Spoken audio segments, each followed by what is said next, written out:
from 6 different players, but the most important thing is how they made it happen. Look at this improbable still home from a pitch runner, Michaela Garcia. And then Lauren Allred at first base, anything to get the out, even if you crawl to first base. Maya Davis putting on the Jets to get that game-winning run. And this team has found a way to make it happen. And Beth, you said it best. The team told us yesterday, we got Nigeri Kennedy where she wanted to go, and that is here competing for a national championship. This team is deep and connected. Yeah, they have gotten the right chemistry right from the start under first-year head coach Jerry Glasgow, and they are trying to do what hasn't been done in a quarter century. Win it all their first time here. The Capital One starting lineups. And for the Red Raiders, how about a little bit of the new Haley Toney, the freshman shortstop, has been their best hitter in the tournament, and their leader. The only player that's been in the starting lineup more than 2 years, Demi Elder, gets the overcast high humidity, which may help the pitchers keep the ball in the yard. Tegan Cavan, the All-American sophomore out of West Des Moines, Iowa, gets the call. 26-5, 3-0 lifetime in games head-to-head with Nigeri Kennedy, including twice at the World Series last year. Tegan Cavan has been really good in this environment. See if that continues into this Champ Series. Texas has the experience. For their upperclassmen, second, third time here in the finals. They have 6 starters returning from a year ago, led by their third baseman, Mia Scott. Preseason #1, can they finish it off with a title? And first pitch swinging for Maya Davis is a base hit down the third baseline.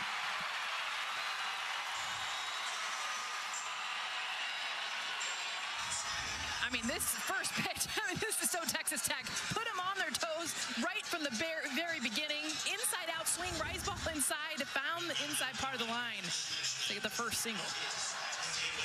We're going to be talking a lot today with both these pitchers about rise balls and change-ups and changing speeds and changing planes against these hitters. Here's Haley Toney. 11 hits in the NCAA tournament. That includes a home run here at the World Series against UCLA. As Holly referenced at the start of the program, a lot of different folks have had a hand in scoring, but they haven't come in big numbers. 7 total runs so far through their first 3 games. Can they get more against Texas tonight? They got 26 stolen bases over at first base, and Maya Davis, a ton of speed. So you know, part of the plan is to be able to move her over. Of course, Haley Toney, and you talked about this off the top, big hitter, opposite field, a lot of power. And both of these catchers outstanding. Gonna be tough to run. We'll see how much they're tested. For Reese Atwood of Texas, Victoria Valdez of Texas Tech. And immediately, Tegan Cavan using that changeup, couple already to Toney, who has some power.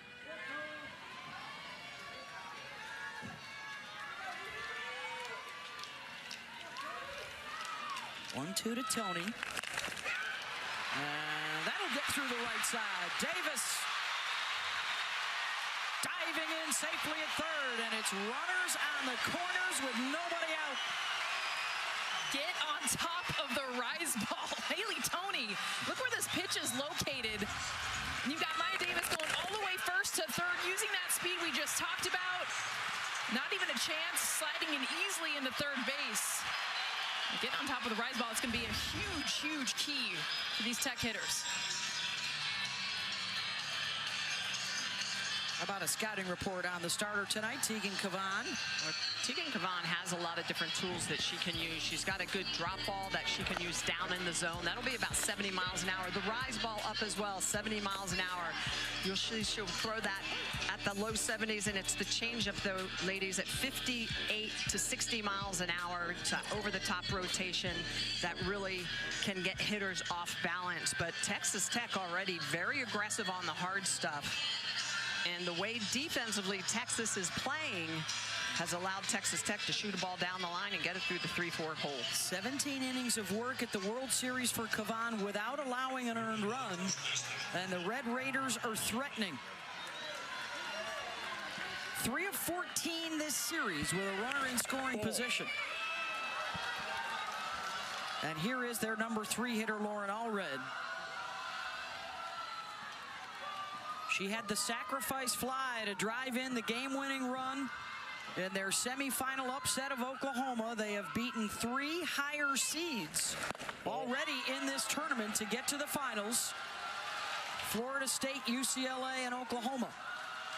And as a 12 seed, they are trying to be the lowest to ever win it.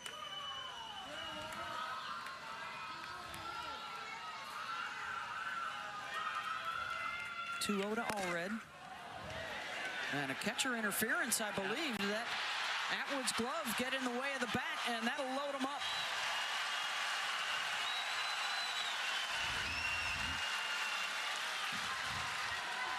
And look how late, though, the swing is from Lauren Allred. No doubt knocks the glove right off her hand. Well, and Reese has a tendency to go get that ball, and you can see her arm reach out to make that catch. The barrel come down. And how about this moment? Nyjeri Kennedy, who one of the reasons that she chose Texas Tech because she wanted to hit more. She's got 3 home runs in the NCAA tournament, and she steps up here with the bases loaded.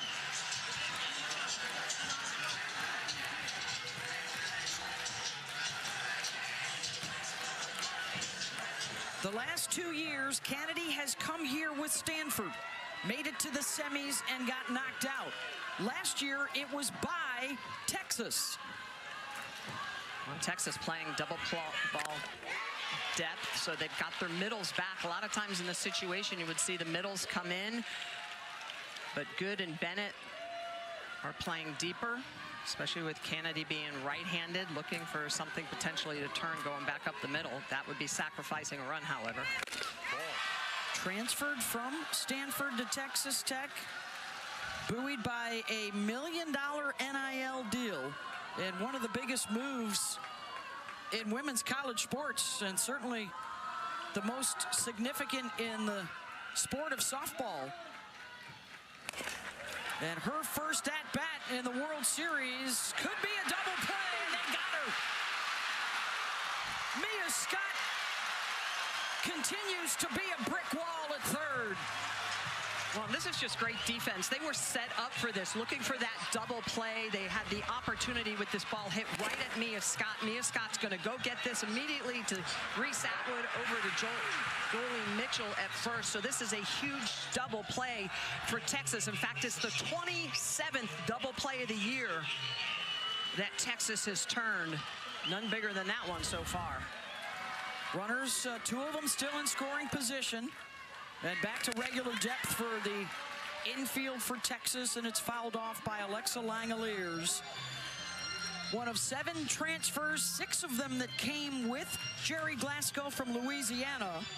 Alexa has been with Coach the longest, 4 years together. Looking for her first hit of the World Series. Check swing right back to Kavan, and the Longhorns get out of it. Texas picking up the bats when we come back. It's brought to you by Capital One for the 6th seed Texas Longhorns. How about the work of Jolie Mitchell? 3 hits here in Oklahoma City, and she's made them all count. She's touched them all each time. Tied for the Texas career World Series home run mark. A single series record would be 5. Jocelyn Allo and Tiare Jennings hold that, and they will face Nyjeri Kennedy in the circle. Kennedy are going to be that rise ball changeup, but the screwball as of late, Jess, has really been a game changer against lefties. Watch them against these lefties. You got 3 in a row at the top of the order for Texas. Ashton Maloney to short, and the Rook with her first touch defensively. Tony makes the play, 1 down. first pitch swinging. Now Texas first pitch swinging. Aggressive offenses, both of them. This with these pitchers. This Texas lineup has the 4 lefties in a row and the 5 righties in a row. Here's Caden Henry. First 3 in the order, all hitting 400 on the season. And then Reese Atwood just a shade under that. One of the most daunting tasks for a pitcher you'll find. Here's Caden Henry. Sends out one Oppo down the line. Sophomore from Dickinson, Texas.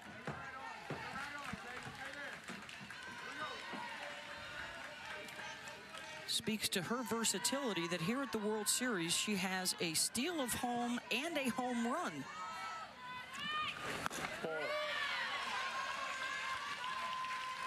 Last year in the Champ Series loss to Oklahoma, she hit 500.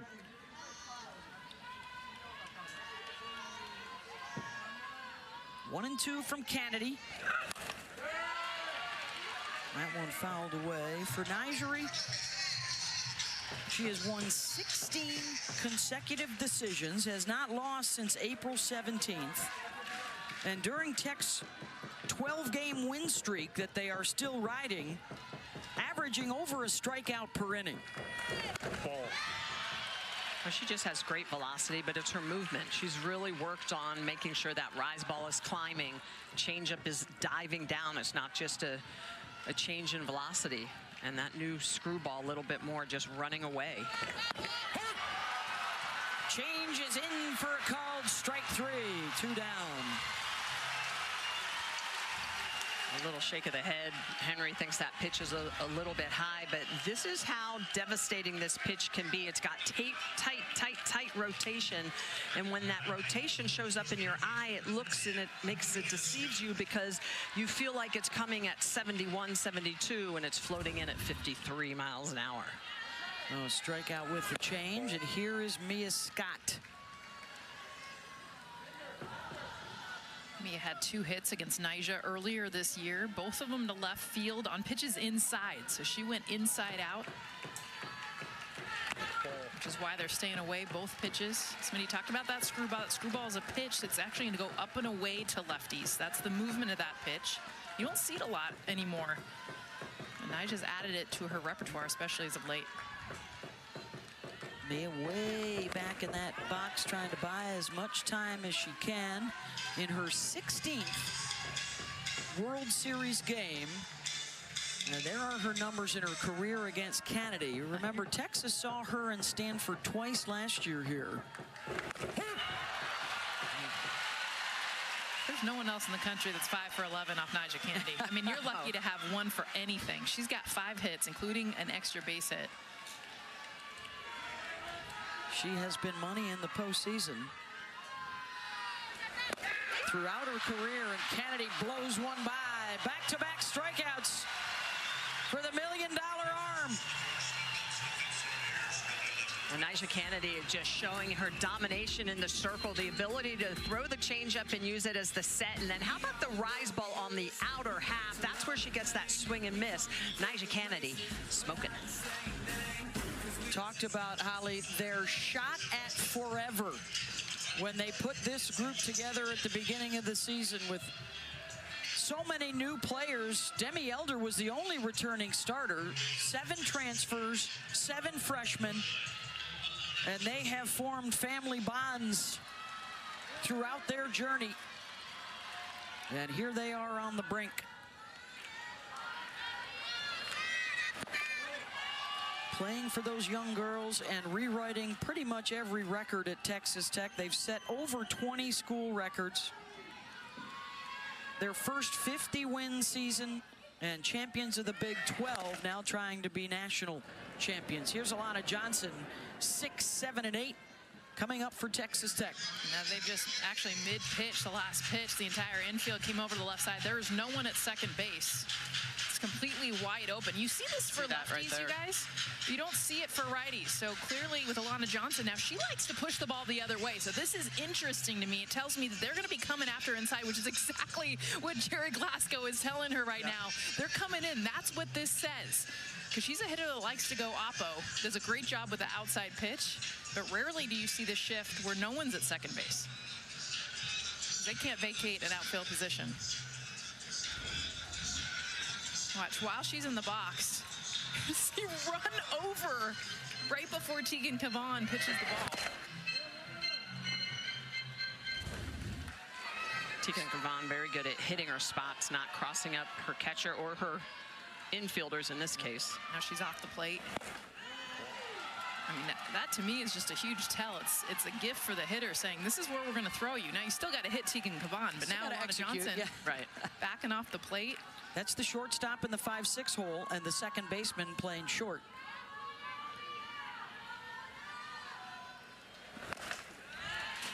Johnson, a junior transfer from Washington. She's been hot in the postseason, 400 hitter in the NCAA tournament.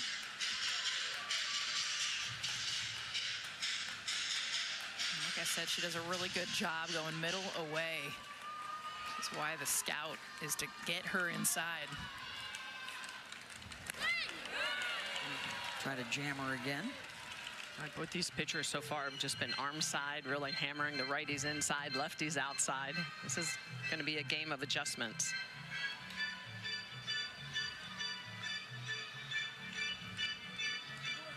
Cavan, last year's Big 12 Freshman of the Year. Of course, the Horns moving into the SEC this season. She was on the All-World Series team here in their run to the finals. And it's Scott. She won't even let that one get to the 5-6 hole. One down. Well, Holly Rowe, Mia Scott, sensational at third. Well, the thing that's so impressive about Mia Scott right now, Beth Mons, she has been an absolute star, probably the MVP defensively here at the World Series, and she is doing all of this with a torn ACL. She has disclosed that it is torn. I can see that she's wearing a brace under her right knee, and she didn't care that we told the world because she's moving so well, it does not matter. Incredible.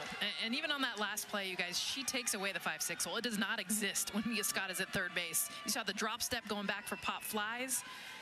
And the fact that she's torn her ACL and been able to do it, didn't want to tell anyone, but it doesn't matter because she's playing solid defense.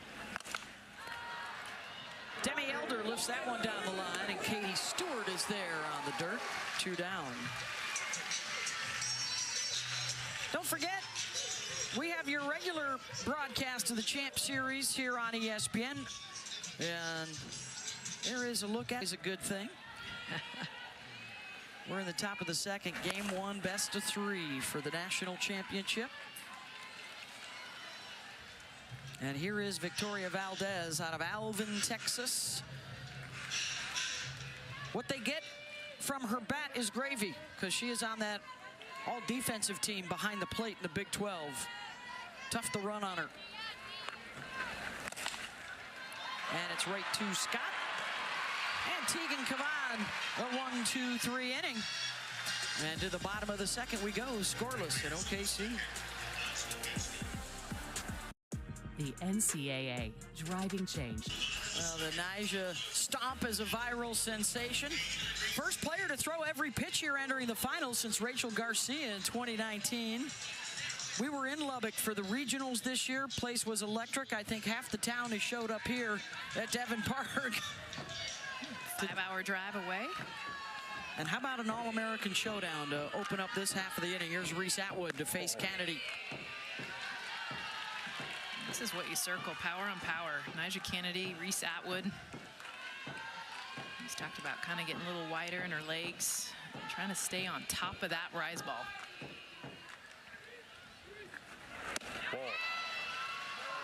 Says she's been confident in her swings here at the World Series, even though she is hitless thus far. But you know, all the great ones, they're going to tell themselves, as she told us, hey, I'm one swing away. That's right. Gonna happen, she says.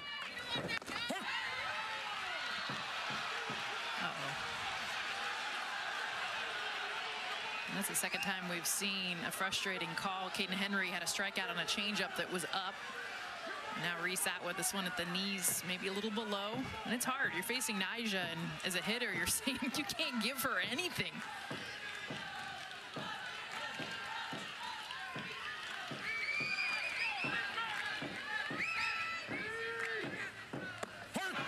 Change up in for a strike, 2-2. And that's the pitch that Nyjah continues to throw so well and often. Took Atwood just 3 years to become their all-time RBI leader. She's threatening their home run career number. And a fly out there to straightaway center Maya Davis, one down. Nyjah going right at Atwood. She comes low and inside. It's going to be a ball. They're going to come back with the changeup. Another ball. Then she gets a pitch low in the zone. Atwood thinks it's low and comes back with that changeup again. And then on the outer half, a laser, but right at Davis in center field, picking up that fly out. One down for Jolie Mitchell. Popped up left side. Lindemuth is there, over the shoulder, 2 down.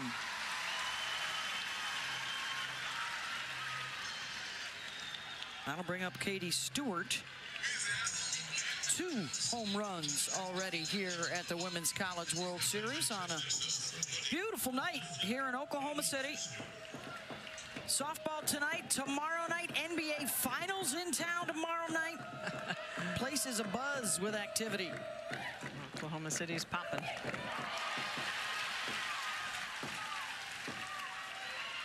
Stewart trying to track that one down at 70 miles an hour. The sophomore out of Frankfort, Illinois.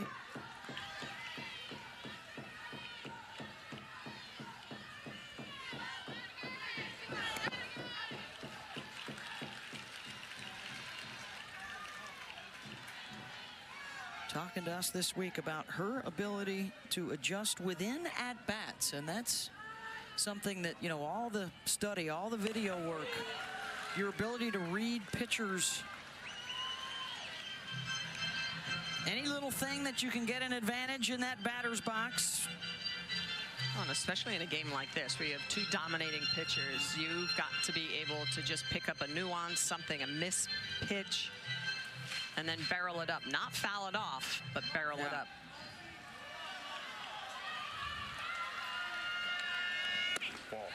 That's a great hold. Talk about the spin. You see the pitch as a ball when it's caught, but I'm telling you, as a hitter, that looks like a pitch you want to hit. Very hard to hold out when she's throwing as hard as Nyjah does.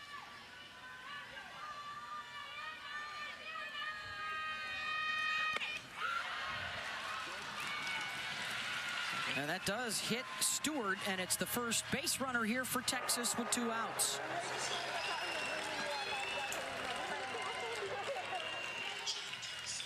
Nyjah's got that late run. She's got a very live arm, good spin. That'll bring up Leanne Good, junior out of San Antonio. Right back to Kennedy, who snags it. End of the inning, scoreless through 2 for Nyjah Kennedy. Playing just like she did in the backyard of her house on Burlingame Road back in Topeka with her brother BJ and her dad Bruce. And now on a much bigger stage where she always dreamed she would be. We win. Of game 1. Only 4 times in 19 years has a team lost game 1 and come back to win the championship. Richard Jefferson, a big softball fan. He was at Arizona playing when Jenny Finch was there. Oh, so yeah. that introduced him to some of the best right off the bat. He used to come watch you guys at the Olympics, right? Yep. 04 came to a bunch of our games. Ground ball short, and there is Leanne Good, scooped out of the dirt by Mitchell. 1 down, and second time around for the top of the order now for the Red Raiders. Maya Davis singled in the first when Texas Tech had the bases loaded with nobody out. And the Longhorns got a huge double play and then a ground out to end the threat.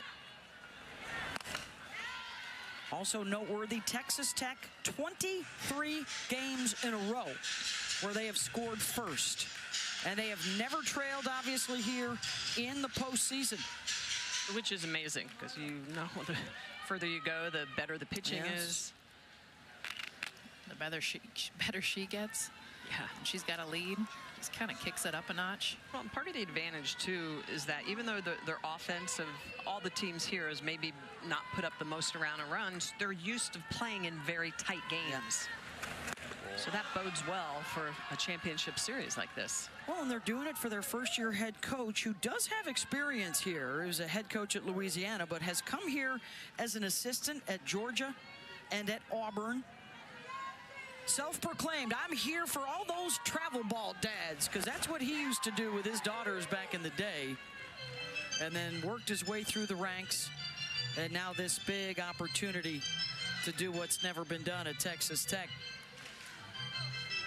Yeah, I bet he was behind the idea to put these young girls' travel ball pictures when they were 8, 9 years old up in the dugout. He remembers coaching his daughters. Got a daughter on the staff with him, Tara Archibald. Works with Kennedy and their pitchers. Here's the 1-2 to Davis. He was telling us yesterday, it all started, there he is back left, all started out with a fax. Google that, youngsters. A fax to a college coach at Georgia, Lou Harris-Champer, said, hey, I need you to check out my player. And Lou got back to him, and they developed a friendship, and that's where he really took off with the Bulldogs. How about that? Promoting his players, trying to get them scholarships. He's just done so much for women's sports. How much his team plays for him, has transferred for him. 5 transfers coming over from Louisiana. Including Davis, who he says is the best center fielder in America. Pulls that one down the line and foul. Heck of an at bat. Remember, she swung first pitch of the game. Down the line. Very aggressive mentality. Well, and how tough is it to be a slapper? What, for the last 3 years, and then just started hitting last season? It's her first time hitting away, and kind of messed with it a little bit at the end of last year. And then Jerry's like, we're gonna work on this. We're gonna make you a hitter. Because she wanted to hit for more power, and she has. Full circle and cycle, if you will. She hit for the cycle in a UT Arlington game in April. Holly Rowe reminding us of that feat from Maya. Not something you see every day in softball. That triple's so hard to come by with the smaller dimensions. Well, and even just the extra at-bats. That's exactly where you're going. You don't get 4 at-bats. No. And she paid it off with a home run. That was the last one she needed.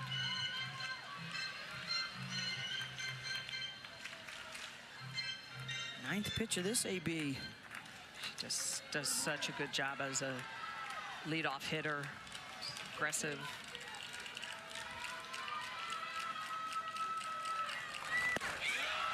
And draws the walk. Those are the kind of at-bats, right? Even if you don't win that battle, it helps with the rest of the war, because if this goes to 3 games, you want to get these aces pitch counts as high as you can. Yeah, absolutely. See as many pitches as you can and roll over those ABs, right? The more people that come up, the more you keep pushing toward the end of the game. Davis steals a lot. Davis gets thrown out a lot, but Davis likes to run, and she's over at first base. You're kind of always waiting for Jerry. Like, there's going to be something within this final series that he will pull out of his back pocket that you've never seen. The steal of home. Seen hit and runs and 2-strike counts. Here's Haley Toney. Yeah, if he doesn't have to give away an out to get a base, trust me, he'll figure out any way he can to grab it. A lot of it will be count-based. So if his hitter's down, he'll just run them. It'll be end runs. Amongst the many records, stolen bases this year. A new mark. About 108 stolen bases. But even more impressive is the 144 attempts. Yeah. I mean, not afraid to run.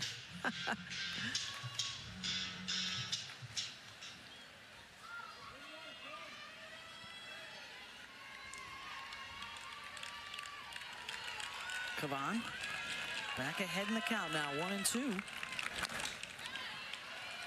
Toney fights one off. Kavan threw a lot of rise balls earlier in this tournament and has been relying on the drop ball here a little bit to Texas Tech.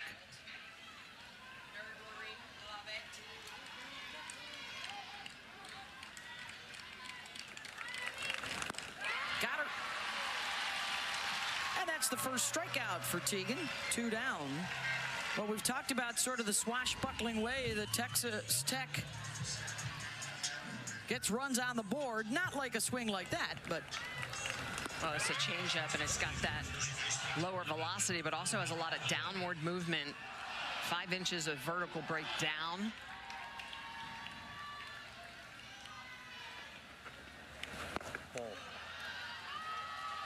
Here's Lauren Allred.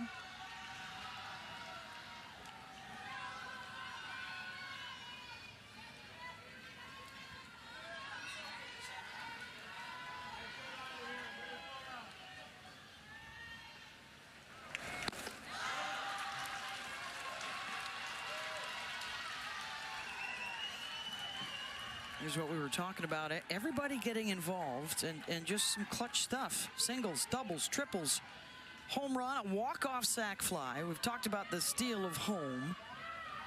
They haven't scored many, but they've scored enough. And even putting a hit and run on there. The 7 runs scored to reach the finals, the fewest since Amanda Scarborough's Texas A&M team in 2008. When you have a pitcher like Nyjah in the circle, as long as you have one more than them, you're golden. And that's kind of the philosophy they've used. But it is the aggressiveness, and I figured, yeah, with 2 outs here, they are going to put Davis in motion. I wouldn't be surprised if she goes again. Right back to Kavan and over to first. No damage done by the free pass. Still scoreless in game 1 of the finals.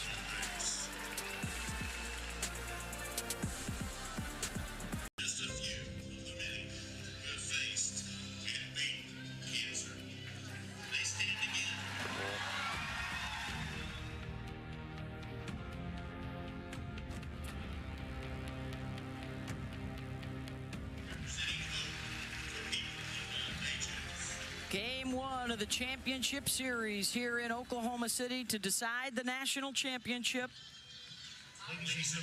And let's go down to Holly Rowe. Well, all throughout this tournament run, Jerry Glasgow said that he has felt the presence of his daughter, Jerry Ann Glasgow. She was a wonderful softball player that we got to cover when she was playing at Georgia. And then she transferred to Oregon, but she was tragically lost in a car accident in 2019. But he has felt her this entire time. He said, you know, all along the way, there's been reminders. Here she is with her family out at Oregon, dad and his sister and mom and nieces and nephews. And then Mike White was the coach of that team, and here they are playing against Texas tonight. And we did ask Mike White about it. He said she was such a joy. We had so much fun in the bullpen, so many special moments.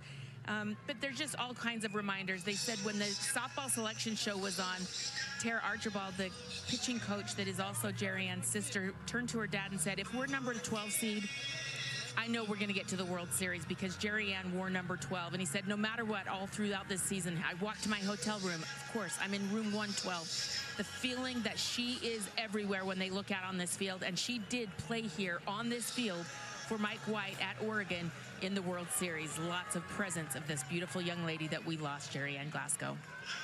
Yeah, she was such an amazing athlete, affected so many people positively. Was a great pitcher, defender, hitter. Oh, and when we asked him about it, I mean, immediate tears came to his eyes. We saw, you know, Sam Landry, who he had coached, the pitcher for Oklahoma, had Jerry Ann stitched into her glove this year. She wears the number 21 because 12 was taken. I mean, not just the Glasgow family, but so many within the softball family have felt for the Glasgow family, but Jerry talking about her presence here with him at all times, including his other daughter, Tara. Well, and that's one of the cool things about both these coaches. You know, Mike White also coached his daughter, who was a softball player and a part of the whole Glasgow story. And nobody has come closer to the mountaintop without quite getting there than Mike has. And we talked to him about that, and he says it's so much about the players and the experiences that these young women have, the confidence that this game gives them to use for the rest of their lives. 5 times he was here with Oregon, and now his 3rd time with Texas. So 8 for him. It's also 8 for the Longhorns. Connie Clark brought them here 5 times prior. You know, you think of the greats they've had, from Krista Williams and Kat Osterman and Blair Luna in the circle, and now Tegan Cavan getting them one step away here in the finals. Victoria Hunter, the DP, 8-9, and then the top for Texas. Scoreless here in game 1. Beth Mowens, Jessica Mendoza, Michelle Smith, Holly Rowe, our cast of hundreds. Bringing you all the sights and sounds. Hunter pops it up. Alexa Langoliers. 1 down.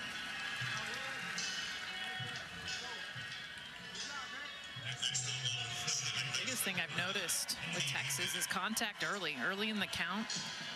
I know we're just in the 3rd inning, but only 2 strikeouts against Nyjah Kennedy is already a win. The more that they can put the ball in play and early not get to 2 strikes.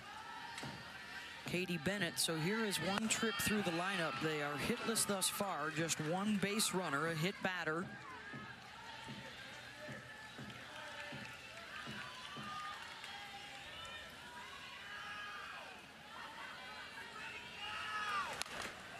This is another story that has become commonplace in college athletics.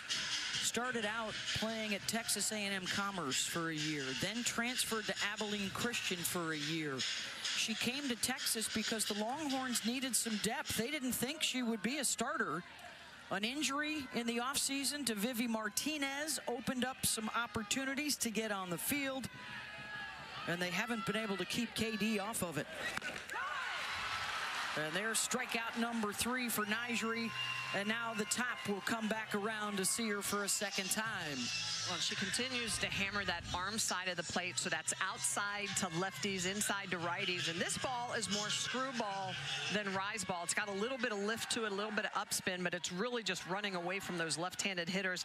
And this is the part of the lineup for Texas. There's 4 lefties in a row. Ashton Maloney is the 2nd. She grounded to short her first time up. Just 1 ball so far has left the infield for Texas.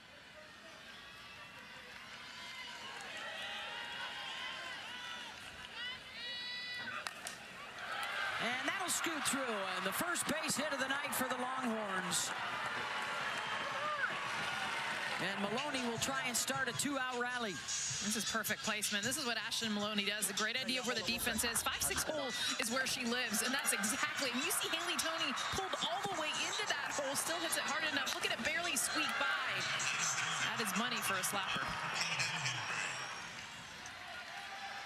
Caden Henry struck out looking at a change her first time up.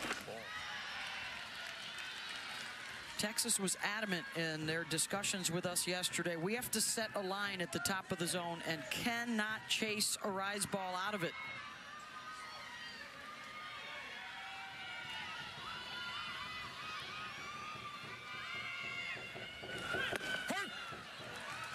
That one was under the line. On Texas Tech, take a look at where Langoliers is here, the 2nd baseman, and then also Toney up the middle. So you've got a massive gap up the middle if you can shoot it past Kennedy, and then the 5-6 hole open. We'll see if they also run Maloney, who has great speed.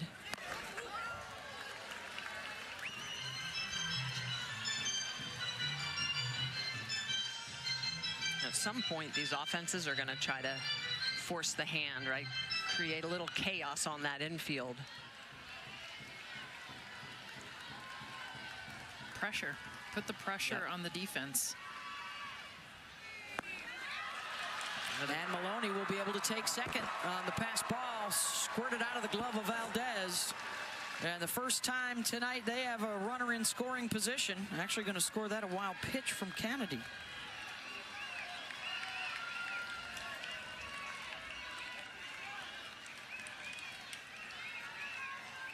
Chance for Texas to grab the lead.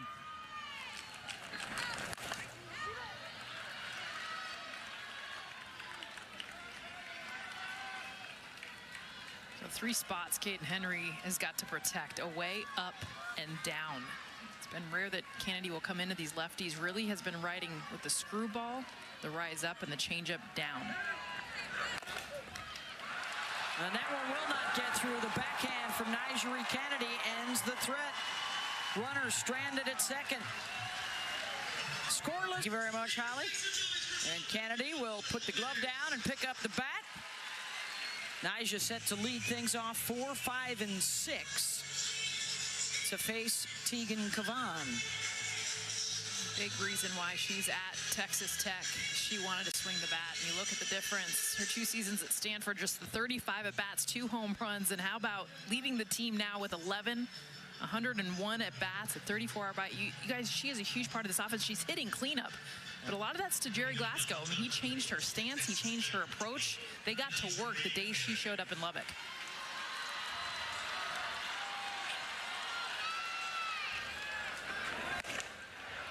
Well, and Jess, she is so far off the plate, hunting something on the inner half. Yeah. And, you know, she's done a great job of hitting for power. 57% of her hits are for extra bases. Including 4 of the last 5. She's hit 3 homers in the postseason, almost out of that batter's box. Back corner.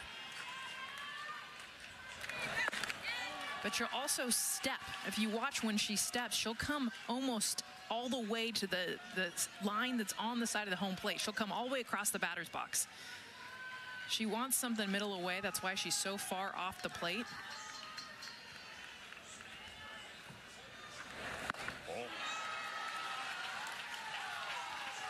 Two and one. She has that inside out swing. If you look at her home runs and her power numbers, it's all to right field, center field.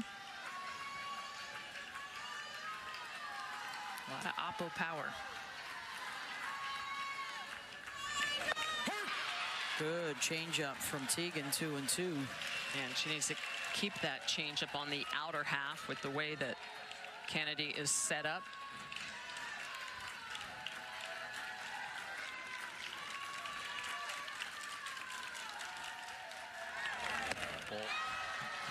Just the demeanor, too, for both these pitchers. Nyjah with the stomp and the stoic facade of Tegan Cavan.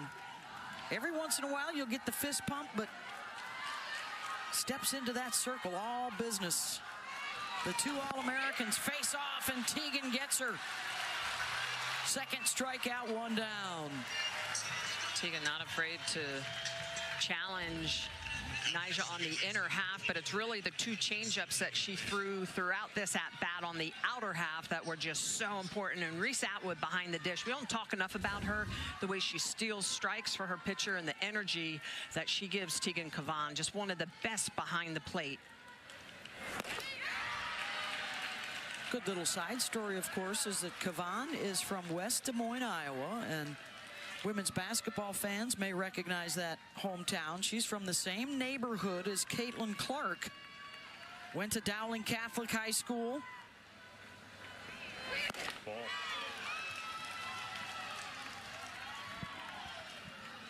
A couple of athletes at the top of their games. Well, Caitlin coached her. One of the teams she played on, she was playing basketball. Yeah, she was a baller. Here's Alexa Langoliers. In for a strike, 1 and 2.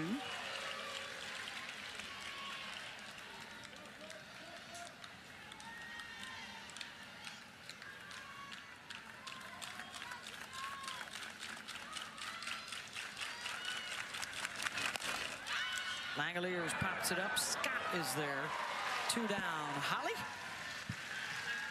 Well, Cavan, as you mentioned, grew up just a couple of doors down. In fact, Caitlin Clark's dad, Brent, was asking me, like, how's Tegan Cavan doing? We're like, well, she's doing very well. Here they are pitching in the World Series, and it's such an odd story. She actually played basketball at that school, but she didn't play softball because their season is in the summer. She ended up just playing travel ball.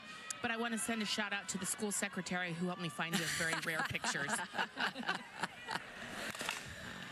Ground ball right into the shift for Johnson, and that was the second baseman Katie Bennett playing short.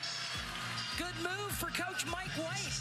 And we'll hear from him on the other. And she's now using this screwball on the outer half to lefties. Just so much movement, late sharp break, spin rate above 2,100. And that's why she gets that late sharp break. So difficult to barrel up.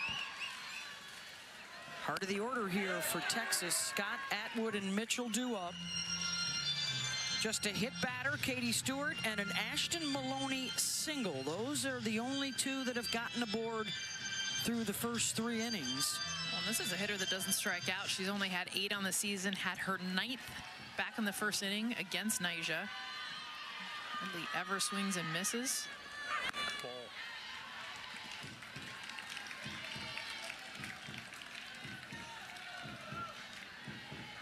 She's had a hit in 13 of her previous 15 World Series games. Sends that one out to left, and turning around to make the play is Demi Elder, one down. Demi Elder got lucky on that. She ran 2 steps in, then reacted and went back.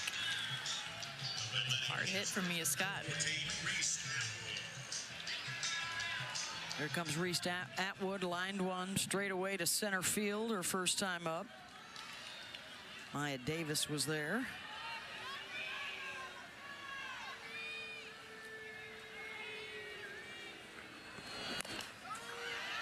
Jess, she talked to us yesterday about hitting through the ball, not at the ball. Yeah, she was just going straight to the ball and then ending her swing. So kind of coming out of it, you almost have to think 3 balls through the ball. So not just getting to contact, but almost imagine there's 3 more balls past it. And that's what you got to do against Nyjah Kennedy. And you guys, she smoked it her last at bat, 75 miles an hour to center field with 2 strikes. Yeah, if that had any lift on it, it could have left the yard. Yeah. Back-to-back 20 home run seasons. Twice a first-team All-American.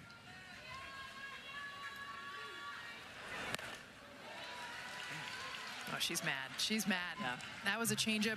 I think she was ready for it. Reese Atwood does a good job a lot of times of recognizing.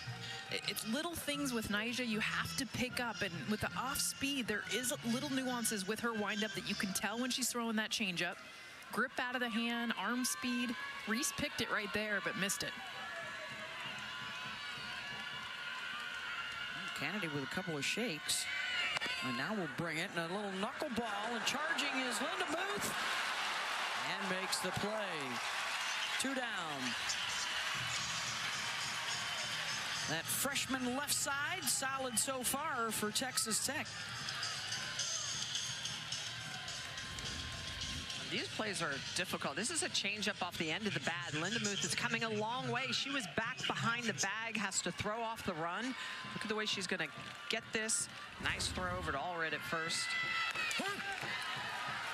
Let's check out the positioning of Jolie Mitchell. We've talked about most of these hitters against high heat or way back in the box. Jolie prefers to be way up. You're crazy, girl. 3 feet closer.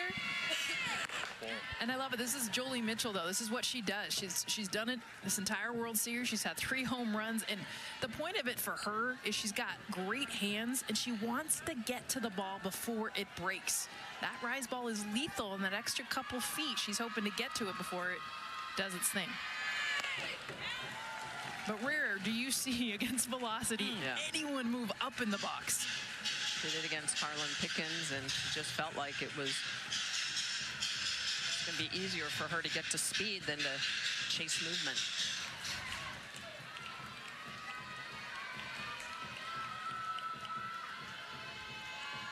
One-two pitch from Kennedy. And fouls off the chain.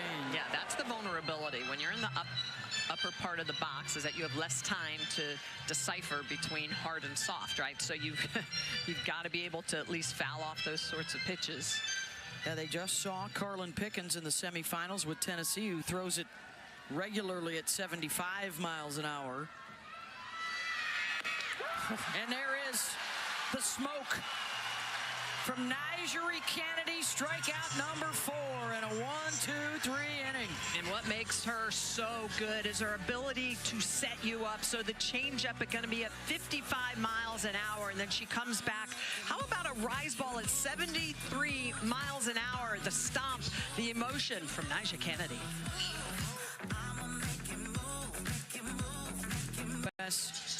Into the LA 28 Olympics, hoping to bring the gold back to the United States and from there will Japan. Be players that have played here on this stage that will be representing the USA. So exciting. We'll probably see them playing Athletes Unlimited Softball League professionally, because you need that between college and the Olympics. But so pumped. Softball and baseball back in the Olympics. Oh, that's what we need. We need our most elite athletes at the prime of their game. And certainly the possibility that one of these pitchers might be in the mix. Is that one just on top of the dugout? Mia wants it. Scott gets it. Give me that ball. We are scoreless through 4. Good pitchers duel. Nigeri Kennedy, Tegan Cavan. Now for the Red Raiders, 7, 8, and 9 coming up.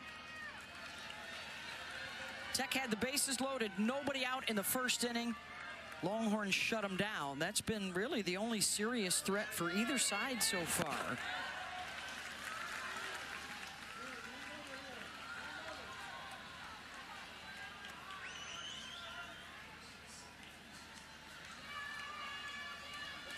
How about the adjustments for Tegan Cavan? A couple of leadoff hits, first and second batters of the game, and then settled in. And, you know, those first couple hits were rise ball. They've been going back more drop ball and off speed. Cool to see Tegan, who is the daughter of a pitcher. Her mom, Teresa, pitched in her younger days. And when Tegan was coming up, she gives a shout out to her brother Luke. He was the catcher for her before she started zinging it at 70 miles an hour. Little flare out towards Stewart on the run, and Katie gets there. One down.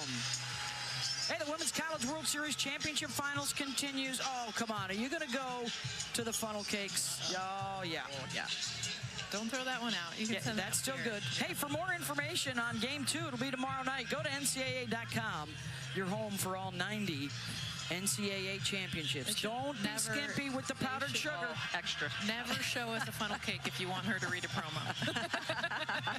Game 2 tomorrow night at 8 Eastern on ESPN. If we go to a Game 3 Friday night, that will be same bat time, same bat channel.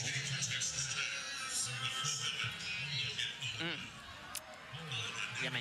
Double entendre. Here's Logan Holloman. We got our first pinch hitter of the day. Logan will hit for Valdez, and that will scoot away from Katie Bennett. And a one-out base runner.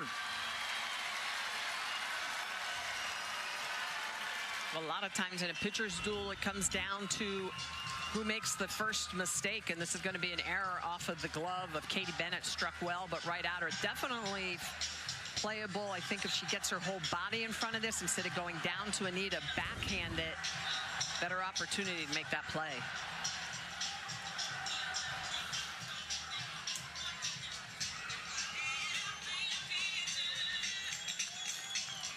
I think we got another pinch hitter here, Reagan Jennings. So Jerry Glasgow playing some hunches, maybe playing some percentages here. Of course, women's college softball, the re-entry rule, you can be lifted once and come back into the game. So it's Reagan Jennings. And can they put some more pressure on the Texas defense? Pitch hitting for Texas Tech. Number 14, Reagan Jennings. Just their second base runner since that first inning.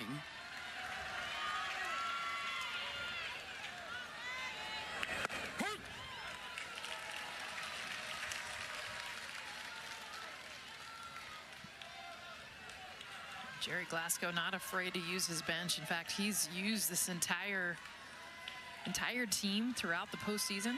If you're a bench player, you're going to see game time. Yeah.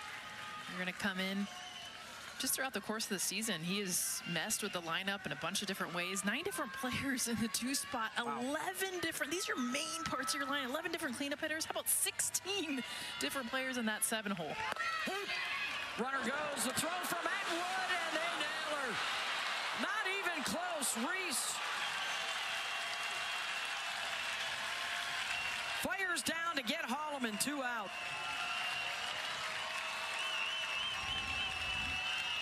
Reese Atwood is just so quick. Her pop time off the charts. Look at how quickly Leanne Good, she is in front of the bag. That is out by 2 steps.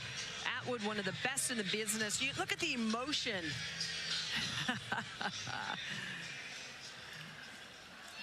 Leanne Good, loving it. It might be challenging. I don't know if it's possible obstruction, if they're asking if Leanne Good was in the path. Yeah, they are. They may want to look here at whether or not she was in front of the base. Ruling on the field is out at second base. Texas Tech is challenging that ruling. The play is under review.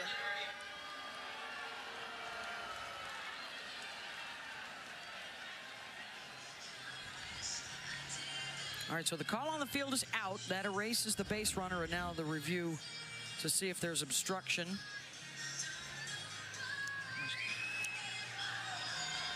And we're going to bring in our rules analyst, Christy Cornwell. So what they're going to be looking on at this play is whether or not we had obstruction by the defense. So they're looking at her left foot, blocking any part of that leading edge before she had possession of the ball. Christy, is there also an element here of a throw? You are allowed as a defender to follow that throw if it carries you into the base path. Yes, that's correct. So the key element there is she has to catch the ball before planting her foot. The throw has to take her into the path, and this is going to be 50-50 on that. It's real close. Well, and Christy, what about the out by a mile, yes. basically, out by 2 steps? That rule only applies if she has not yet begun her slide. So you can see here the runner is already in her slide before the defense moves in to catch that ball. So clearly out would not apply in this case. We've seen some obstruction calls here that, well, softball fans have not been thrilled with. I'm guessing most softball fans would say, let this one lie at out number 2. Because in this case, Leanne Good didn't prevent her from getting to second base. She was already getting tagged. And that's where I think the rule needs to come into play. The whole point of obstruction is I am obstructing you from getting to this bag. But she caught it, tagged her, she's out. I get she's starting her slide, but she was getting nowhere near that bag, regardless of where Leanne Good's standing.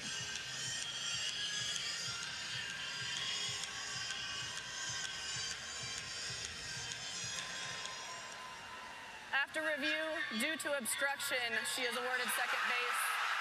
That is Texas Tech's first challenge.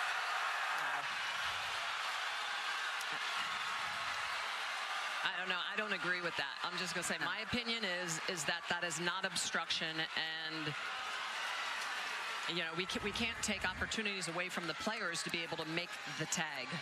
Yeah, she's going to the ball, and I think they need to change the rule if it's where you start the slide. I think subjectively, for the call to be made, was she obstructing the runner? You would say no. No, she was not.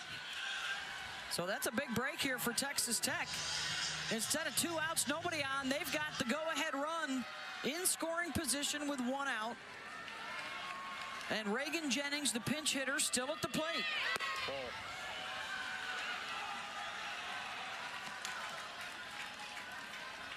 Reese Atwood very fired up behind the plate, still shaking her head. I mean, she made a terrific play.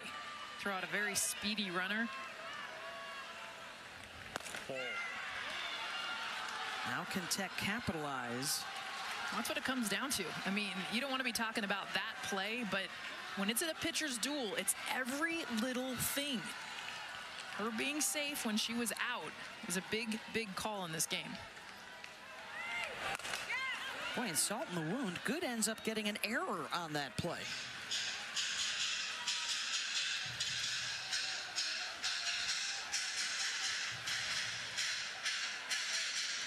Big moment here in a pitcher's duel that one play can decide it. Full count to Jennings. Can Kavan Inducing out here, and she does. Good with the catch. 2 outs.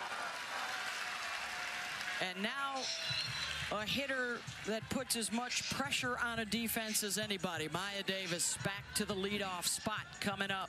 Yeah, Maya Davis has had the best at-bat so far for Texas Tech. And I think if you're Texas, obviously Haley Tony behind her in the 2 spot is good, but you can't let Davis beat you.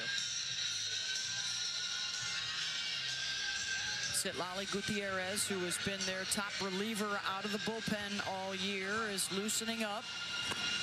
In game 1, best 2 out of 3 for the national championship.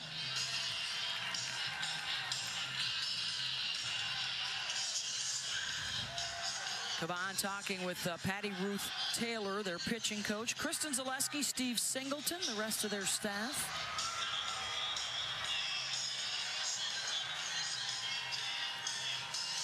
Bases loaded, got out of it in the first inning, did Texas defensively, and a 1-out walk, stranded in the 3rd, so they do not have a hit with a runner in scoring position.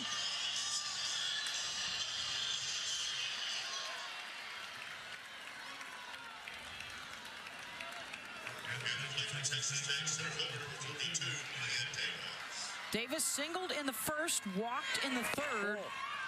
Took a look at 9 pitches from Caban. She's had great at-bats against Tegan Caban.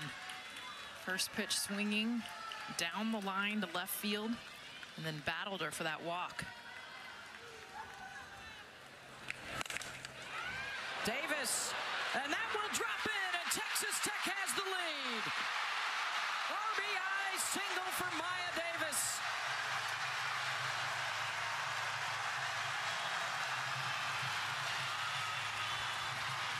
Maya Davis, by the way, she was pinch hit for earlier in this World Series.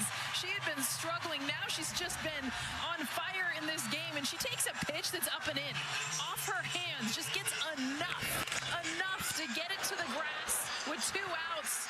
Halleman on her horse to come around and score the first run of this game. Davis with a huge RBI, and it's 1-0 Tech. Here in the top of the 5th.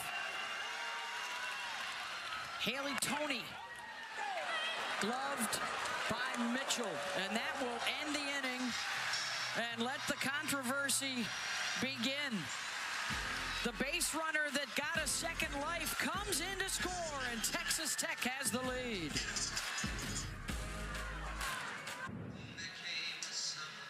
Texas Tech taking the lead in the top of the 5th, 1-0 over Texas. Game 1 of our championship series, and a controversial obstruction call could alter the course of events tonight.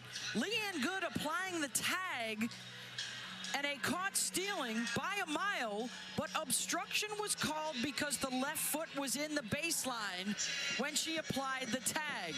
That put the base runner back on second, and it was Maya Davis able to drive in Holloman, and Leanne Good, the shortstop, not pleased at all.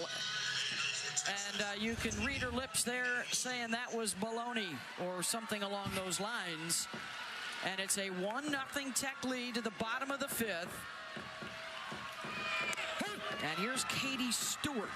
Good is on deck. Just 1 hit and a couple of base runners tonight for the Longhorns against Nigeri Kennedy.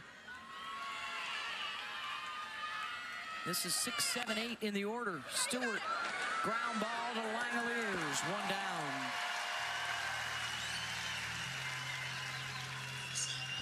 You talk about focus all the time, resiliency, and being able, if you're Texas, to put that moment in the rearview mirror as quickly as possible. That's exactly what Leanne Good's got to do right now. You can tell the emotions were flying, the guilt that she felt on her face.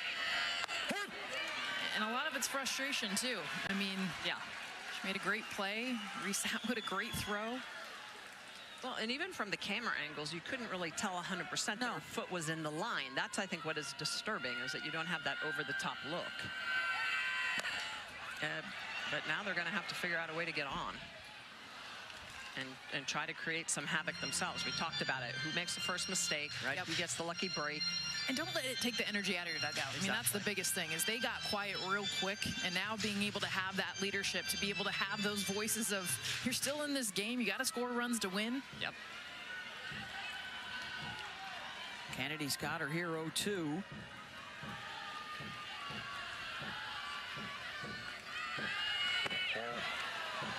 Tried to get her to chase away.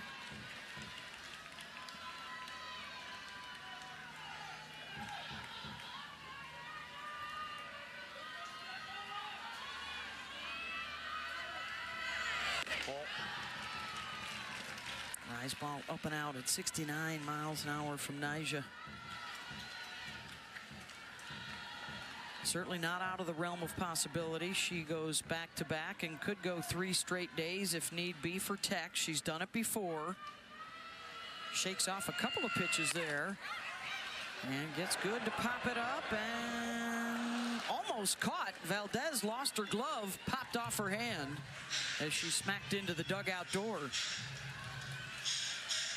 Valdez has done a great job of being able to handle Nyjah Kennedy's pitches, but also being a difference maker. Look at the way she's going to go up and over. Loses the glove into the dugout. Kayla Kowalik, who is one of the assistant coaches, has done a great job for Texas Tech to really work with Victoria Valdez to become an elite catcher. Swing and a miss at the rise for Kennedy. That's her 5th strikeout, 2 down.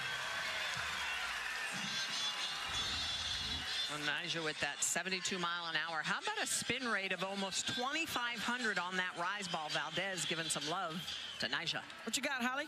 Well, you talk about Nyjah pitching back-to-back days and keeping that velocity at a high level. There is a good reason why she stays strong in the circle. Talking to their strength coach, Tyler Cook, and he said she is the first one to always ask for extra conditioning work. She's doing a ton of sled work where they have an empty sled that's 75 pounds and she is pushing it. They add 10-pound plates, get it up to 95 pounds. Hunter launches one deep down the line and foul.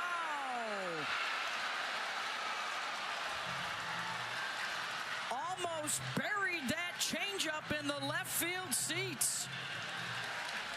Oh, this looked fair live, too. Look how close this is going to be to go foul. Oh, wow. Changeup. Got around it.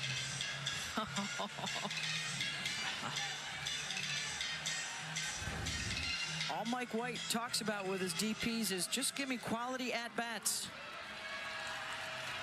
That was a quality swing right there, but now it's 0-2. You might be able to eliminate the changeup, which could be a win. I would be surprised if Nyjah goes back to it anyway, because she's got that much confidence. She does. She'll just throw it in a different spot. A little bit lower, a little bit slower.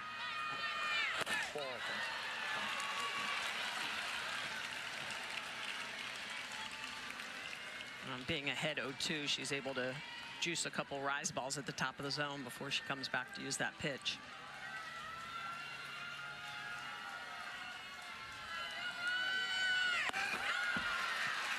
Nice ball got away from her, full count. That rattled her a bit. I think she thought it was a home run off the bat as well. You can tell she's a little more amped up the last 3 pitches. Well, remember, it was a changeup. She gave up a home run to Oklahoma as well. Full count. The changeup, and Hunter pops it up to Tony.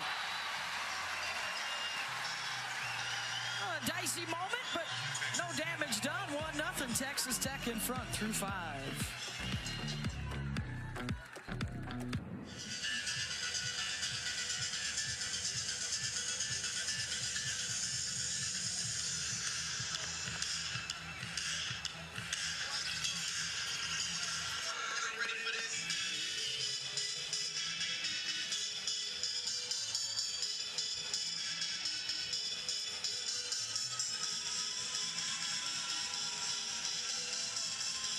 Thank you so much, Scott, as the sun sets here over Devon Park in Oklahoma City.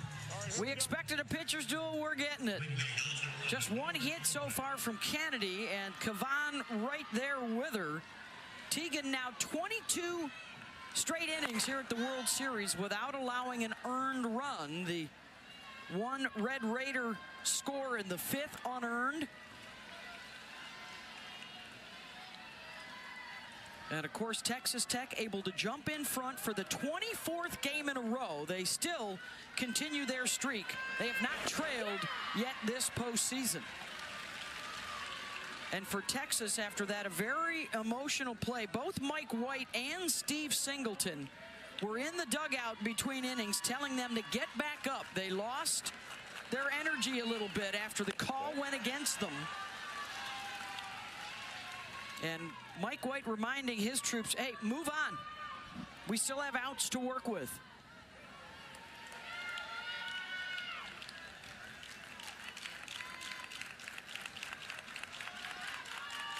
Allred, Kennedy, and Langoliers due up here for Texas Tech.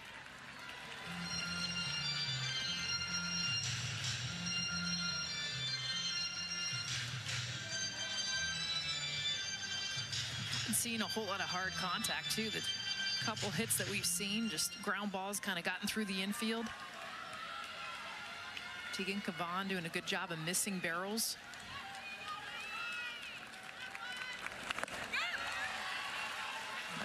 Kind of how the Red Raiders roll. Yeah. Put the ball in play, make some crazy stuff happen. Yeah, they're not going to always smoke it. I mean, 60 home runs on the year for the team. Nyjah has 11 of them. That leads the team. Remarkable how they have turned this around in a single season with the arrival of Glasgow. Then all the transfers actually came in before Nyjah did. And then they added her to the lineup. Smashing all kinds of school records. It's the best season they've ever had. Ground ball there to Mitchell. This was a program with only 11 winning seasons in 27 years. They actually discontinued for a decade. And Jerry Glasgow is their 10th different coach in 3 decades. But with the portal, with the transfers, with the NIL deal of over $1 million for the player right here at the plate, they are playing for a national championship right away.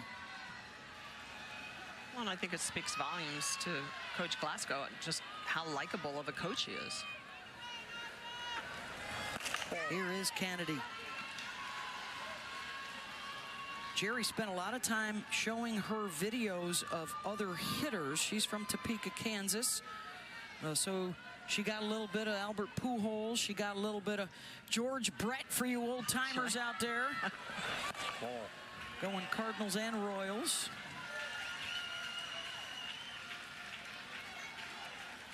I think the biggest thing was giving her an understanding of how to hit. She had always been successful in high school just swinging the bat, but just really understanding counts, understanding kind of the reverse of what she does to opponents. And she said, I had to learn failure too, because as a pitcher, I mean, shoot, she's always successful. And she's like, I had to learn how to handle that.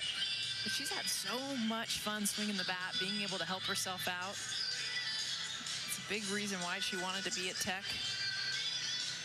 No, just knowing she's going to be penciled in to be able to hit, even when she's not pitching. That's a big part of it. We did ask her, by the way, point blank in our interviews yesterday, you going to be back at Texas Tech next year? And she said, I'm coming back.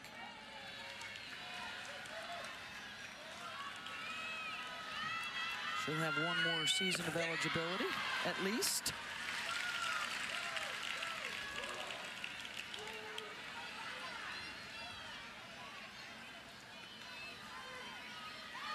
Cavan trying to sit her down for the 3rd straight time. Hit into a double play in the 1st, struck out in the 4th.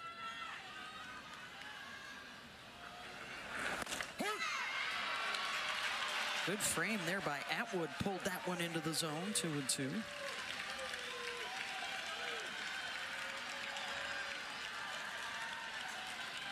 at that. Hit as many home runs as she's allowed. Exactly. Look at the batting average against. And a ground ball to short. Leanne Good stays down on it. 2 out. That is the 10th ground ball out for Tegan Cavan tonight. And she's just so versatile, right? We see her with a lot of rise ball earlier in this World Series. They smoked the first couple rise balls she throws back in that first inning. They're like, all right, change of plans. Let's go to the down ball. Let's roll some ground balls. And she has.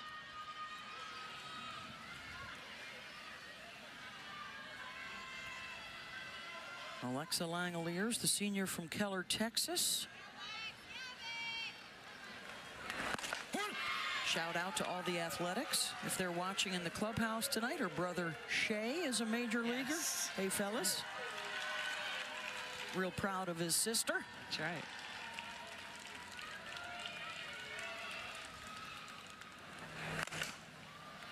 Fly ball out to left center. Henry will call for it, and it's a 1-2-3 inning as we head to the bottom of the 6th. This may be the last chance tonight for the top of the order. They're coming around again to face Kennedy.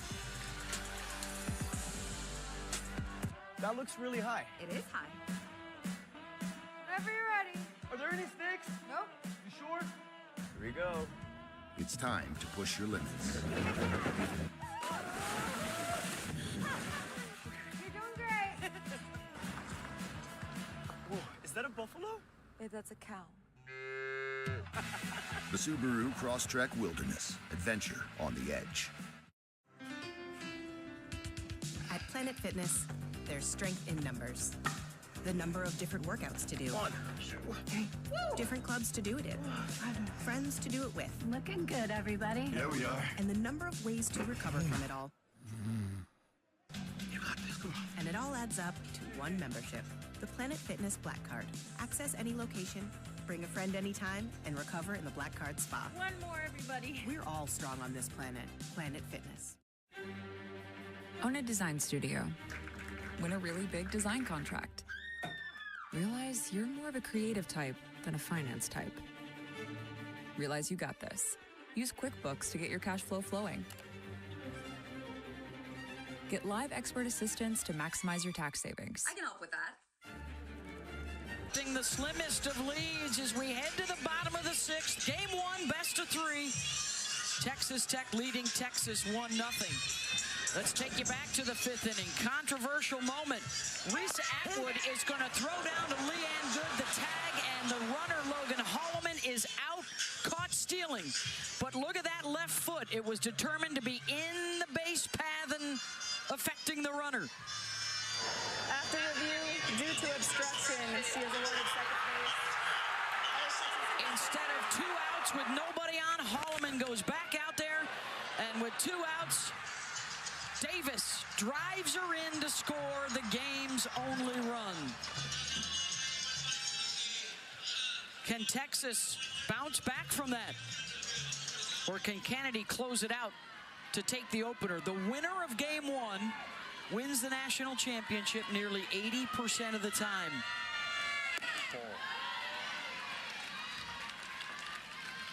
Nigeri has never beaten Texas. She has never beaten Tegan Cavan head-to-head. 0 for 3 on both counts. Here's Vanessa Quiroga, pinch hitter in the 9 spot in the order. Kind of feels like Texas's best chance is a home run, just running into one. So Vanessa Quiroga comes into this game as a pinch hitter because that's exactly what Mike White wants. Get barrel and ball to try to tie this thing up. Boy, and Nyjah knows exactly what she wants to throw. She wants to hammer Quiroga on that outer half. You can see her shaking a couple times to get to pitches she wants. She is comfortable going low and outside, screwball to lefties, rise balls to lefty on that arm side. Kennedy gets the strikeout, number 6, 1 down, and it's the top of the order, 3rd time through. Here it is, pitch on the outer half. This one's the rise ball. Earlier in the count, she was lower in the zone. It was more screwball than rise ball, but a lot of hop, a lot of spin rate on that 71-mile-an-hour rise ball. Just giving some love to Valdez, the 2 of them shaking at times.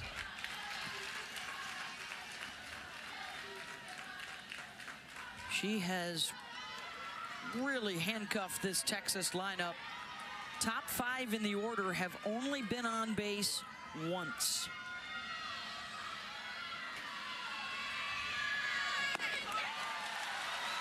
That's a swing and miss on Maloney. 71 miles an hour. Your reaction time in the box is comparable to a 100-mile-an-hour pitch from a Major League Baseball player. Look at the first pitch strikes, 15 of them.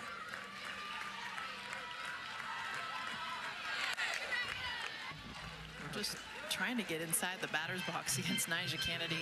It's hard to describe, but honestly, because of the fact she's such a strong attacking pitcher, that rise ball is her best pitch, the changeup down. But really, if you're in that batter's box, you have hardly any time to react to what she's going to throw you.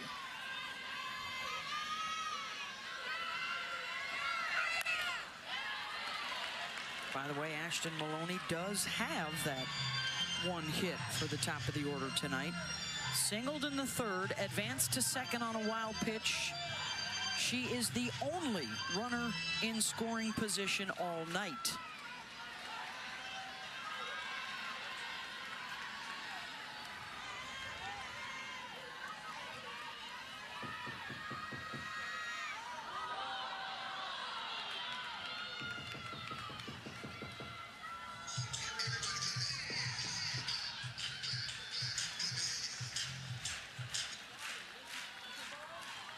And are they going to call an illegal pitch there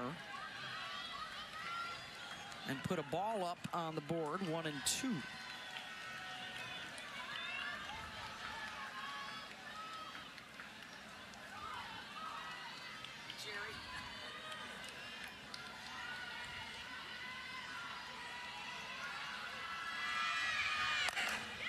Maloney chopping wood. Just foul. I think that's what Texas needs to do right now. I mean, with all the velocity, the movement that Nyjah has, it's just about catching the ball with the barrel. She's going to supply the power. You just got to, as you said, Jess, just run into it. Can't have a big swing against her. The bigger swing that you have, the more you play into her hand as a dominating pitcher. Strikeout number 7. For Kennedy, 2 down. Well, Nyjah Kennedy, she's done it a whole different ways. I want to take you inside the batter's box. This is what it's like, folks, to face Nyjah. Have a little change piece to start it out, and then it's been up in the zone. Rise ball, screwball. These lefties have had a hard time. Did you see the velo with that movement? No, thank you. Starting at the belt, ending up above the zone. Not just velocity, you guys, but movement as well.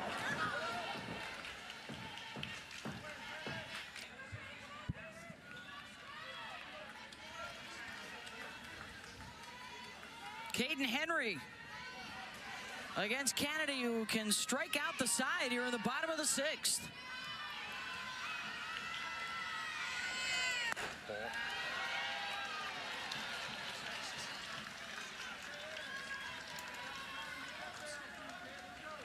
She's been using that rise ball effectively, a changeup, screwball. The changeup is deceptive because even though she's got just the one strikeout on it, she uses it at least once or twice per at bat. So she's using it more as a setup pitch tonight than a strikeout pitch. And that's why Nyjah's hard to hit, because she legitimately does have 3 different types of pitches she can strike you out at, and she'll use them in multiple of different orders. 11 of the 14 pitches this inning, a strike. So efficient. Henry lifts that one out to left and foul. She was almost at second base. That ended up fair. That's normally a single, but for Caden Henry, that's a 2-bagger. It has been tough sledding against Kennedy, who's won 16 straight decisions. She's 10-0 in this postseason. Struck out the side 21 times this year. Her wins total #1, her ERA #1 in the country. And that one will find some grass in left. And Texas has the tying run aboard with 2 outs. And Mia Scott coming up. This is just a beautiful piece of hitting. Showed you what it's like to be in the batter's box. Smitty, you said it, just get to contact. A rise ball up and away, it's a great pitch. She just meets it, greets it to left field. Another rare hit against Nyjah.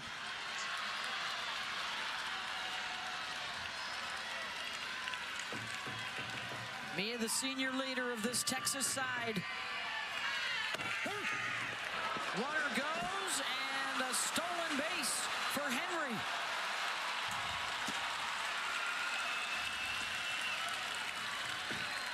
And Mia can tie it up or take the lead with one swing.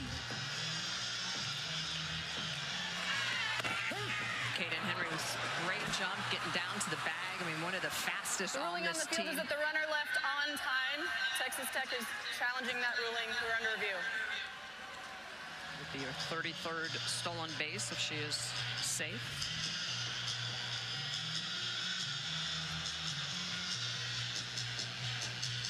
I think it's curious because her foot's actually to the left of the, or to the right of the bag. And she doesn't leave early as far as it being lifted off when it's at release. Her foot's still down. It's just making sure she's touching the bag. Seeing that a lot more now, players standing alongside the base. The ruling on the field has been upheld. Runner is safe. That is Tech's second challenge. This is the game. It feels like it. Texas right now, they got one of their best hitters up who's had 5 hits against Nyjah. Runner in scoring position. This is going to be their best opportunity if they want to win this game. Now, Reese Atwood, who you normally wouldn't want to pitch to, is in the on-deck circle hitless in the postseason. Do you still throw to Mia Scott? Atwood, her first at-bat, she smoked the ball to center. These are their 2 best hitters. I mean, pick your poison. It's tough. It is pick your poison. One of their career leaders in hits, batting average, stolen bases, runs scored. She had a game earlier this year, senior day. She played all 9 positions on the field. As Atwood looks on, 0-2 to Mia Scott. The change just drops it down on the dirt. Then everybody's safe. And so Reese Atwood, the catcher who threw out the would-be base stealer in the 5th inning, and the play got reversed. Frustration all around, and now she has a chance to do something about it. Watch Mia Scott just stop her bat. Like, literally fooled. Her whole body is fooled on the changeup, and then she stops her bat to make contact and get a hit. This is the only way you're hitting Nyjah Kennedy, and Mia Scott, another hit for her. Go-ahead run aboard now for Texas. They're going to walk her. Mia Scott will go ahead and take second base, uncontested.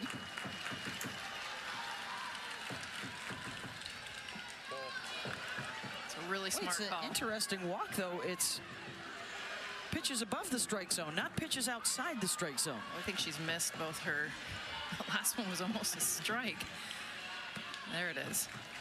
This is a smart call. Reese Atwood, the home run leader for Texas, one of the best hitters that you're going to see in Texas history. You don't want her to beat you. I get it. Jolie Mitchell, who's on deck, has 3 home runs here at the series. Atwood gets a hit to pitch, and she will drive in a pair. And Texas has the lead on her first hit of the World Series.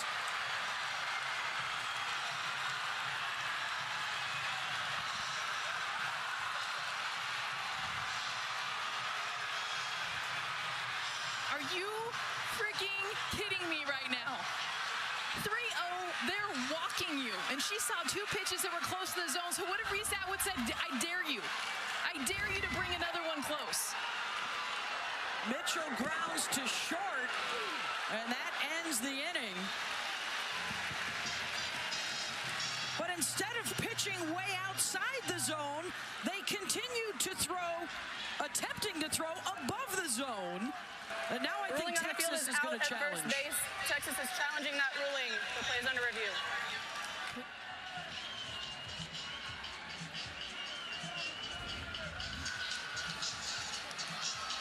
What a wild moment. Just when we thought we'd seen it all. Call's going to be upheld. I think she's out at first. I can't get over this right now.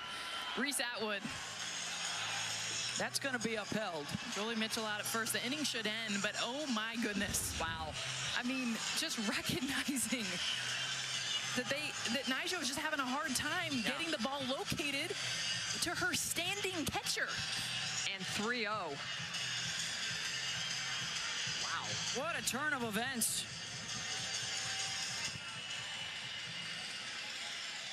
This call deals with the last out of the inning. It doesn't affect the scoreboard. 2-1 Texas. And this would put Texas Tech up to their last 3 outs in the top of the 7th.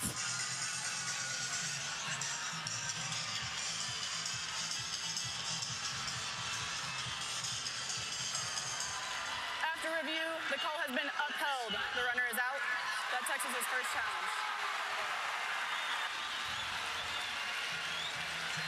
You guys, the greatest hitter that Texas has seen in the history of their sport. And you guys, right here, just an understanding of what was happening. They wanted to walk her. But Nyjah Kennedy, the one thing she can't do, she can't walk. She knows how to throw strikes. And Reese Atwood takes a pitch that's supposed to be ball 4 and takes the lead for the Longhorns in one of the craziest turn of events we have seen here in OKC.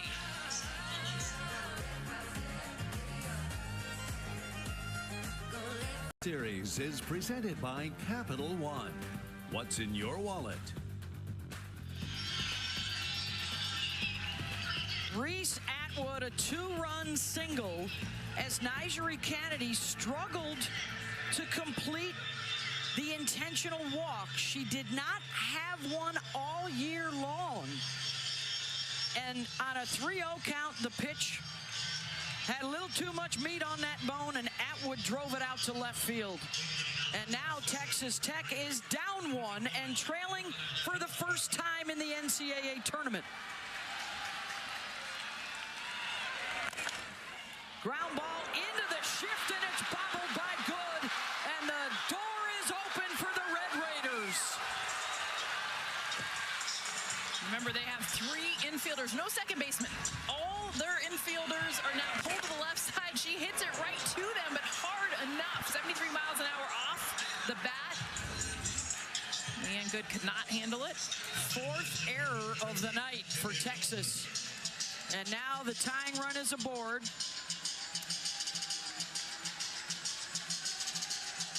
Demi Elder. There she is as a youngster. Pre-game, the coaching staff put all their childhood photos on the back wall of the dugout and said, play for that little girl and all of you. And now Elder, fittingly the senior, the one that's been around the longest. Their leader will take you back a couple nights, 7th inning after Oklahoma hit a home run to tie the game.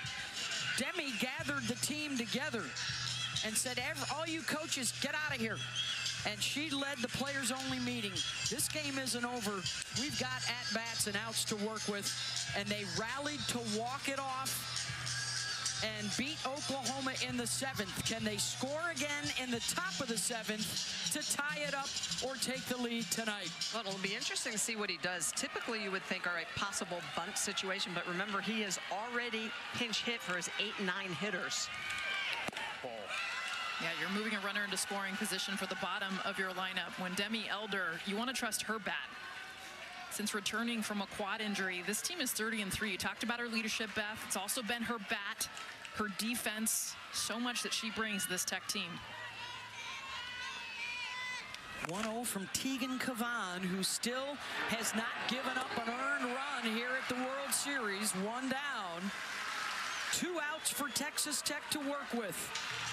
Game 1, best of 3 in the finals.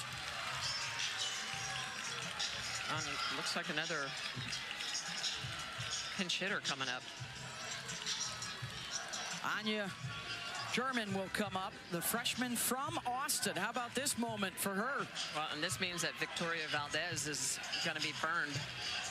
She would not come back. She would not be able to come back in and catch. Correct.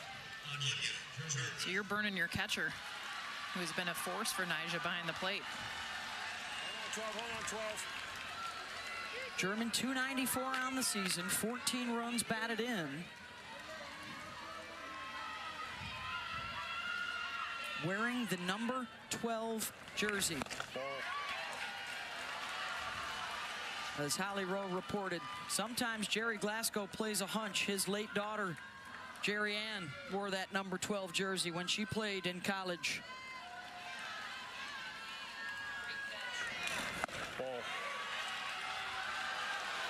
They've talked about feeling her presence all week here in OKC.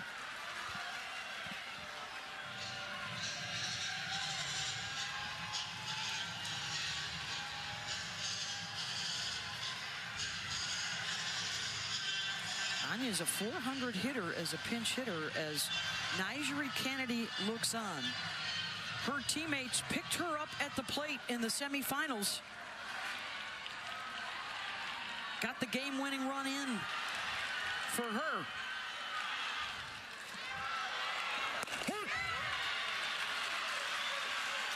In for a strike from Kavan. That's a big-time pitch for Kavan at a 2-0 deficit to come back on the inner half.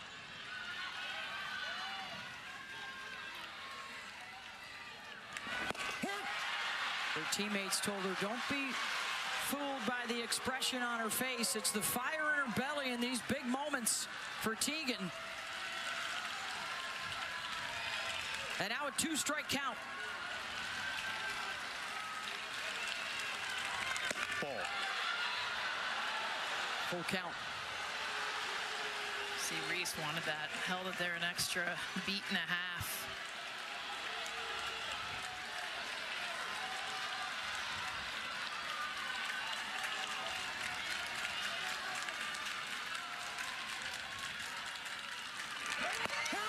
Called strike 3, and the runner goes, and a stolen base for Johnson to get into scoring position with 2 outs. So Teagan Kavan on a 3-2 count comes back on the inner half. This rise ball's going to catch it. Atwood is throwing down, but look at Kavan. She's going to snatch it. And Atwood, with such a strong arm, is throwing to the left side of the bag to try to avoid that obstruction call.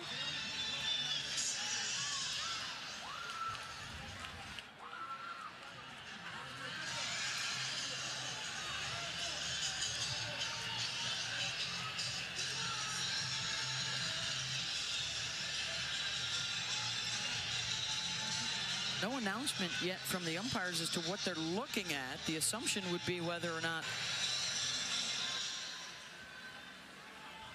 For clarification, there was umpire interference on the play. By rule, the runner returns to first base. So umpire interference will send Johnson back to the base.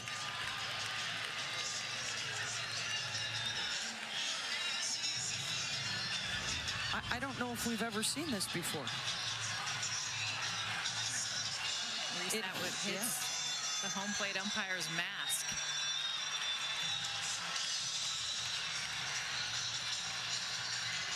Her elbow grazes the mask of Steve Gould.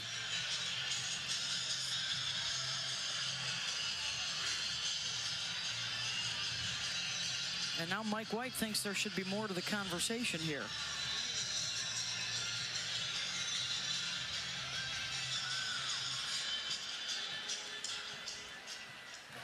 Chelsea The ruling Clark. on the field is that there was not batter interference. Texas is challenging that ruling. The play is under review. Why is Texas challenging batter interference? Well, she struck out, so well, and she had to go back.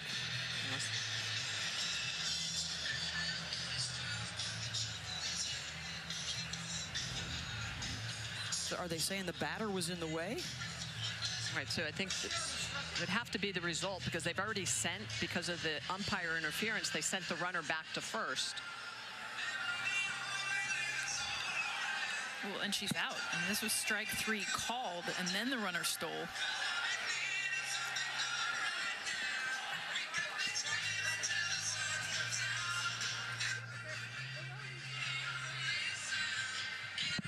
Let's bring in our rules analyst, Christy Cornwell, here.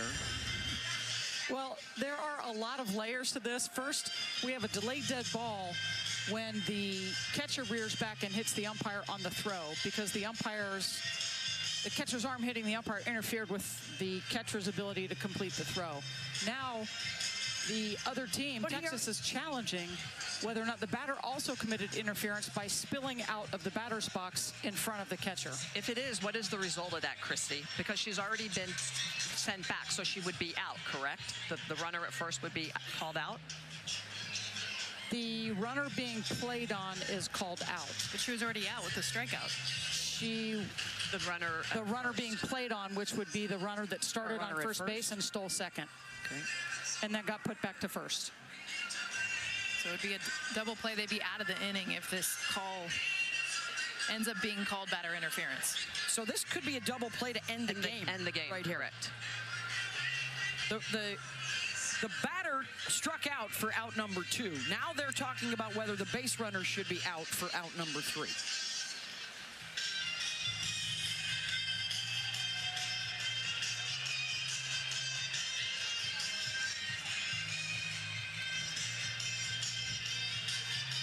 Anya Gorman is putting on the catcher's gear because they will need a new catcher if they go to the bottom of the 7th inning.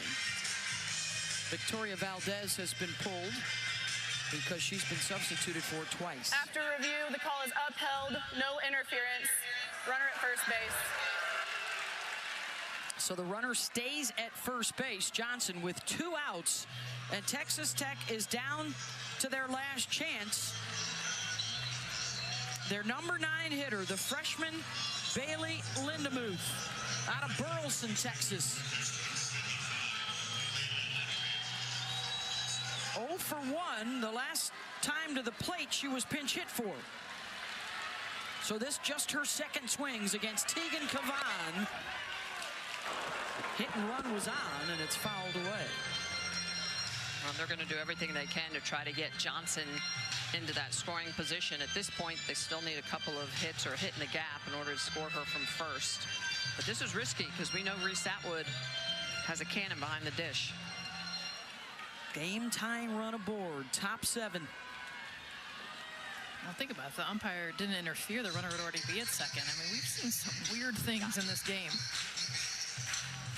Kennedy hoping she can pitch some more tonight in the bottom of the 7th.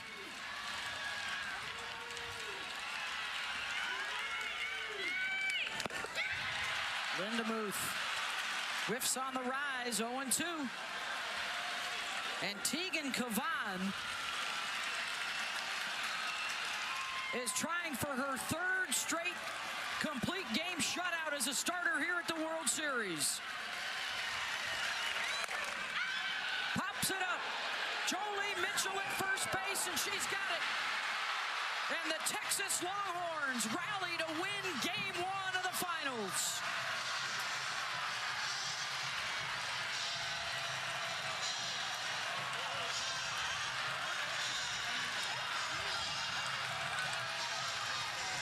Cavan spectacular again, and Reese Atwood, the 2-run single in the 6th, is the game winner. How about Cavan, the sophomore, just so steady Eddie? They take her rise ball away from her in the first part of the game. She rolls a lot of ground balls, is able to come back with the rise later in the game. Just a really gutsy performance by Tegan Cavan. And let's take a look at our Capital One rewarding performance. It's going to take you back to the most unique way to take a lead. Reese Atwood trying to get intentionally walked. Nyjah Kennedy having a hard time doing it. Look at this pitch. This is so close to the strike zone. It tells Atwood, okay, if I see something close, I'm going to swing. 3-0, what should have been ball 4. She hits it into the 5-6 hole to score 2 runs in the bottom of the 6th inning, and that is the reason why the Longhorns are in this game. 2-1 Texas, a winner over Texas Tech. Game 2 coming your way tomorrow night. We've still got more to come from OKC as we get set to go to SportsCenter with SVP coming up.